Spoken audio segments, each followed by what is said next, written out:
deep in the shadows.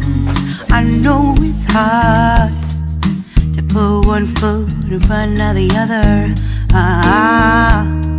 So far as the echo, where do we start? You can learn to discover a million. So hi guys, good afternoon. Welcome back again. So this afternoon, we'll try to make an organic tea. So I'll try, this is my first time making the Clitoria TERNATEA na tsaa. So bago tayo makagawa ng tsaa, of course, we have to pick the flowers first. So we have to go downstairs and get some flowers. Okay, let's go. So this plant, we call it Clitoria TERNATEA, or the blue butterfly pea. So right now, I'm going to pick the flowers because I'm going to make some tea. So while I'm picking the flowers, you guys read the health benefits below. So it's on the screen, so you guys just read it.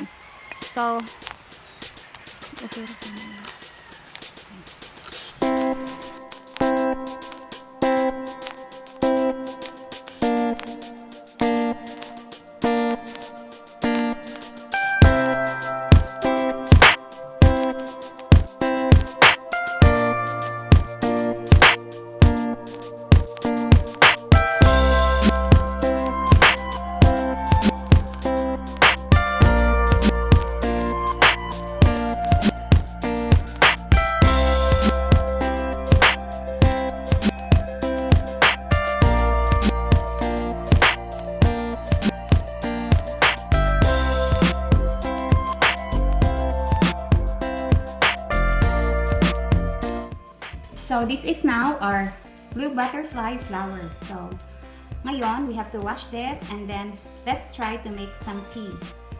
So hugasan natin muna ito ng maigi.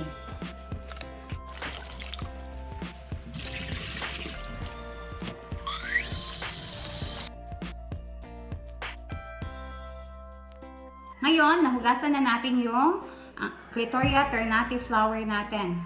So, o yung, we call this the blue butterfly pea flower. So, now na malinis na yung ating bulaklak, we can put it in the teapot with very hot water.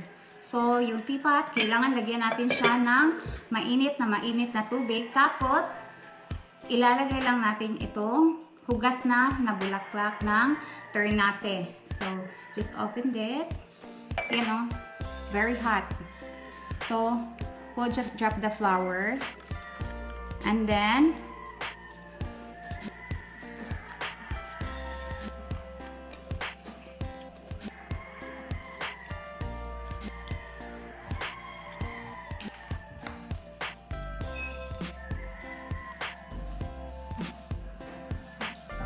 so I'll drop about 12 flowers. So, ganyan lang. Then we'll put the cover back. And wait a few minutes. So we'll just try to mix. And then ganyan lang siya kasimple. Ganyan lang kasimple gumawa ng Clitoria TERNATEA tea. So very easy. So we'll just wait. Maybe we'll just wait for a minute. One more minute. So I read some articles last night. It says that pregnant women should not be drinking this kind of tea because it can cause abdominal contractions. So, kaya pinagbabawal daw sa buntis. I don't know how true, pero wala namang mawawala kung iwasan na lang natin, di ba? But aside from that, wala na mga bad side effects. So, this tea is very healthy, and the good thing is we have this plant in our garden. So we don't spray, we don't fertilize, it's pure organic. So anytime, especially ngayon, it's been raining, if you want to drink some, you know, hot drinks, we just get some flowers and make our own organic tea. Diba? Cool. So right now, I think our tea is ready. So we can try to pour some in our cup. So, let's see. First, I'll show you guys the inside. Let me see what color. Let me see. There you go. It's blue. It's blue. So that's why it's blue. So let's try to pour this now. Oh, look at that. It's light blue. It's dark blue. There you go. Now, it's for me. And that's for Dada. And one for Daddy.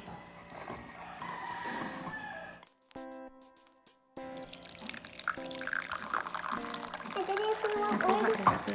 and then if we want more, we can make more. Now, I'm just waiting for my hubby to come here so we can try the tea. Or maybe I can try it first. I'll see. It's hard to catch one.